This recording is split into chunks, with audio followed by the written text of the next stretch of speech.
નમસ્કાર મિત્રો, અમે આવી ગયા છીએ રોડ ટુ હેવન ધોળાવીરાની પાસે.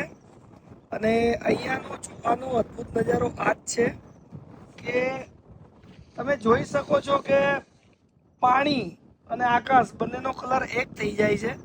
આમાં તમને ખ્યાલ નહીં આવે કે જમીન કઈ છે ને આકાશ કયું છે. તો આનો જે કુદરતનો જે અદ્ભુત નજારો છે આ જ જોવાનો છે.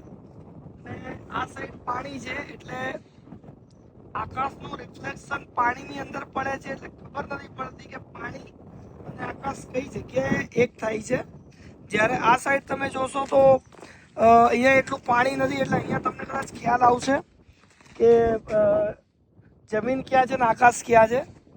પણ આ સાઈડ તમે જોશો તો આ સાઈડ તમને જરાય ખ્યાલ નહીં આવે કે આકાશ કઈ જગ્યાએ પૂરું થાય છે અને જમીન કઈ જગ્યાએ પૂરી થાય છે. કારણ કે જમીનમાં દૂર દૂર સુધી જ્યાં જોશો ત્યાં સુધી પાણી પાણી છે, અને આકાશનું રિફ્લેક્શન છે પાણીમાં પડે છે. એના હિસાબે ખબર નથી પડતી, જ્યાં દૂર સુધી નજર જાય ત્યાં સુધી આકાશ જ જોવા મળે છે.